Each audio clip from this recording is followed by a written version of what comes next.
বৰদোৱা এয়া নামঘৰ। এয়া প্ৰৱেশ কৰিছোঁ, তেওঁৰ চৰণত সেৱা ধৰিছোঁ। এয়া নামঘৰৰ ভিতৰত সোমাইছোঁ আমি। এয়া মোৰ মা সেৱা ধৰিয়া আছে।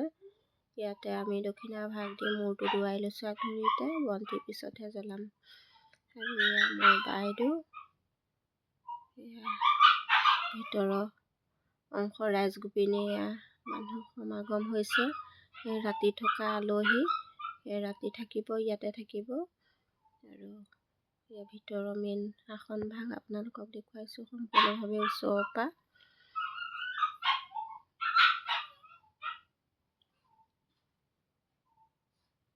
এয়া মোৰ মা বাইদেউ। এয়া গোপিনীয়ে নাম লৈছে আবেলি সময়। এয়া প্ৰতিদিনাই নাম লয় গোপিনী নাম। এয়া বন্তি জ্বলালোহি আমি।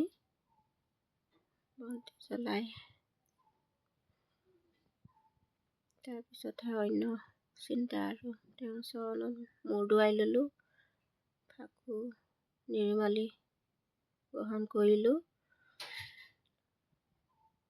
সঁচাকৈ বহুত ভাল লাগে। এয়া মোৰ ডাঙৰ বাইদেউ। এয়া আমি ওলাই আহিছোঁ আৰু নামঘৰৰ পৰা। দৰ্শক ইতিমধ্যে বেছি হৈছে। এয়া ওলাই আহিছোঁ। কেমেৰা ধৰা মানুহ নাই, ফটো তুলিব নাজানে। এয়া বাহিৰৰ গেটৰ নামঘৰৰ সন্মুখৰ। এয়া অতিথি ৰাতি বাহিৰত এয়া নাম কীৰ্তন চলিব। সকলো ইয়াতে থাকিব, ৰন্ধা বঢ়া কৰিব, খাব। এয়া মই ইতিমধ্যে নামঘৰৰ ভিতৰৰ পৰা ওলাই আহিছোঁ। এয়া বাহিৰৰ নামঘৰৰ অংশখন আপোনালোকক দেখুৱাই লৈছোঁ। মেইন নামঘৰ। নামঘৰ ইয়াত 2-3 ভাগ আছে। কীৰ্তনঘৰ, নামঘৰ। ইয়াত গোপিনীয়েও নাম লয়। ইয়াৰ ভক্তবৃন্দ ভকতসকলেও নাম লয়। পুৱাত গধূলি 3-4 প্ৰসংগ হয়। আৰু প্ৰজা দেখিছেনে? এয়া নাম কীৰ্তন চলি আছে। বহুত ধুনীয়া লাগে। নামৰ পাৰ্টিটোৰ লগত বহুত এনজয় কৰিলোঁ। আৰুনো কি কৰিম দিয়কচোন, আমিতো মেলাৰ লগত ইমান আৰু ঘূৰা পকা কৰি ফুৰিব নোৱাৰোঁ। ইয়াতে বহিছোঁ, নাম গাইছোঁ, থাকিছোঁ। ইটো পাৰ্টিৰ ওচৰলৈ গৈছোঁ, সিটো পাৰ্টিৰ ওচৰলৈ গৈছোঁ, তেনেকেই।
এয়া পুৰা আন্ধাৰ হৈ গ'ল।